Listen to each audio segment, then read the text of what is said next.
Pathanamthitta MP. Anto ആന്റണിക്കെതിരെ ഉയർന്ന 2 കോടി രൂപയുടെ സാമ്പത്തിക ആരോപണം കേരളത്തിലെ കോൺഗ്രസ് രാഷ്ട്രീയത്തെ പിടിച്ചുകുലുക്കിയിരിക്കുകയാണ്.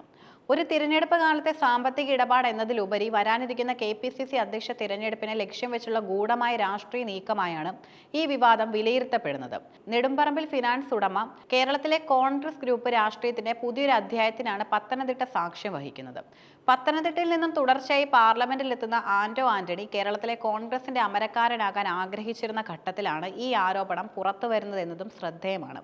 നെടുമ്പറമ്പിൽ ഫിനാൻസ് ഉടമ എൻ.എം. രാജു പത്രസമ്മേളനം നടത്തിയാണ് ആന്റോ ആന്റണിക്കെതിരെ ഗുരുതരമായ സാമ്പത്തിക ആരോപണങ്ങൾ ഉന്നയിച്ചത്. തിരഞ്ഞെടുപ്പ് പ്രചാരണത്തിനായി രേഖകളില്ലാതെ 2 കോടി രൂപ ആന്റോ ആന്റണി കൈപ്പറ്റിയെന്നും എന്നാൽ അത് തിരികെ നൽകാൻ തയ്യാറായില്ലെന്നുമാണ് പരാതി.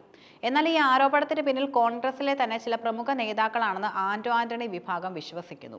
സണ്ണി ജോസഫ് കെ.പി.സി.സി അധ്യക്ഷ സ്ഥാനം ഒഴിഞ്ഞാൽ ആ കസാരയിലേക്കും ആന്റോ ആന്റണി എത്തുന്നത് തടയാൻ രൂപപ്പെടുത്തിയ ഒരു അന്തർനാടകമാണിതെന്ന് രാഷ്ട്രീയ നിരീക്ഷകർ കരുതുന്നു. പത്തനംതിട്ടയിലെ ഗ്രൂപ്പ് സമവാക്യങ്ങളിൽ ആന്റോയ്ക്ക് ലഭിക്കുന്ന മേൽക്കൈ ഇല്ലാതാക്കാൻ എതിർപക്ഷത്തിന് ലഭിച്ച ആയുധമാണ് ഈ സാമ്പത്തിക വിവാദം.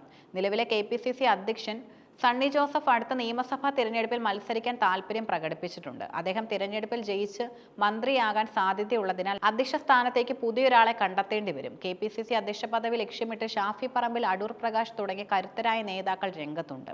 എം.പി. എന്ന നിലയിലുള്ള സ്വാധീനവും ദേശീയ നേതൃത്വവുമായുള്ള അടുപ്പവും ഉപയോഗിച്ച് ഈ സ്ഥാനം കൈക്കലാക്കാൻ ആന്റോ ആന്റണി കരുനീക്കങ്ങൾ നടത്തിയിരിക്കുന്നു.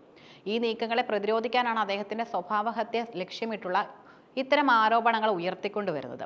ആന്റോ ആന്റണിയുടെ രാഷ്ട്രീയ കരുത്തിന്റെ പ്രധാന സ്രോതസ് ഡൽഹിയിലെ ഗാന്ധി കുടുംബവുമായുള്ള ബന്ധമാണ്. പ്രത്യേകിച്ച് പ്രിയങ്ക ഗാന്ധിയുടെ ഭർത്താവുമായുള്ള ആന്റോയ്ക്കുള്ള അടുത്ത സൗഹൃദം. മുൻപും ആന്റോ ആന്റണിയെ കെ.പി.സി.സി അധ്യക്ഷനാക്കാൻ അദ്ദേഹം ശ്രമിച്ചിരുന്നുവെങ്കിലും രാഹുൽ ഗാന്ധിയുടെ എതിർപ്പിനെ തുടർന്നാണ് അത് നടക്കാതെ പോയത്. പുതിയ ആരോപണങ്ങളുടെ പശ്ചാത്തലത്തിൽ തന്നെ ഒറ്റപ്പെടുത്താനുള്ള ശ്രമങ്ങളെ ചെറുക്കാൻ ആന്റോ ആന്റണി പ്രിയങ്ക ഗാന്ധിയുടെയും ഭർത്താവിനെയും നേരിട്ട് കാണാൻ തീരുമാനിച്ചിരിക്കുകയാണ്. ദേശീയ നേതൃത്വത്തിന്റെ സംരക്ഷണം ലഭിച്ചാൽ സംസ്ഥാനത്തെ വിമർശകരെ നിശബ്ദരാക്കാമെന്ന് അദ്ദേഹം കരുതുന്നു. ഈ വിവാദം വെറും രാഷ്ട്രീയ ചർച്ചകളിൽ ഒതുങ്ങുന്നില്ലെന്നതാണ് മറ്റൊരു വസ്തുത. രേഖകളില്ലാതെ 2 കോടി രൂപയുടെ ഇടപാട് നടന്നുവെന്ന് വെളിപ്പെടുത്തൽ എൻഫോഴ്സ്മെന്റ് ഡയറക്ടറേറ്റിന്റെ ശ്രദ്ധയിൽപ്പെട്ടിട്ടുമുണ്ട്.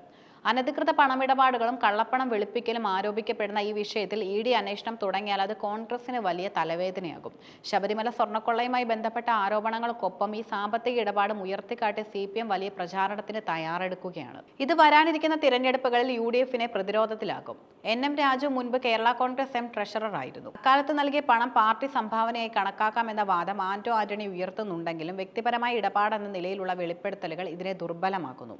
കേരള കോൺഗ്രസ് എം LDF-ലേക്ക് ചേക്കേറിയ സാഹചര്യത്തിൽ UDF-ലെ പഴയ ഇടപാടുകൾ പുറത്തു കൊണ്ടുവരുന്നത് രാഷ്ട്രീയമായി CPM-ന് ഗുണകരമാകും. ആന്റോ ആന്റണിക്കെതിരെ ഉയർന്ന ഈ ആരോപണം കോൺഗ്രസിലെ ഉൾപാർട്ടി ജനാധിപത്യത്തിന്റെയും ഗ്രൂപ്പ് വൈരാഗ്യത്തിന്റെയും പ്രതിഫലനമാണ്. കെ.പി.സി.സി അധ്യക്ഷ പദം ലക്ഷ്യമിട്ട് നടത്തിയ നീക്കങ്ങൾ ഇത്രയും വലിയൊരു വിവാദത്തിൽ ചെന്നെത്തുമെന്ന് അദ്ദേഹം പ്രതീക്ഷിച്ചിട്ടുണ്ടാകില്ല. വരും ദിവസങ്ങളിൽ ഇ.ഡി. നൽകുന്ന നോട്ടീസും പാർട്ടിക്കുള്ളിലെ പുതിയ ഗ്രൂപ്പ് നീക്കങ്ങളും ആന്റോ ആന്റണിയുടെ രാഷ്ട്രീയ ഭാവി നിശ്ചയിക്കും. ദേശീയ നേതൃത്വത്തിന്റെ പിന്തുണ അദ്ദേഹത്തെ രക്ഷിക്കുമോ അതോ സംസ്ഥാനത്തെ ഗ്രൂപ്പ് പോരിന് അദ്ദേഹം ഇരയാകുമോ എന്നത് കേരളം ഉറ്റുനോക്കുന്ന കാര്യമാണ്.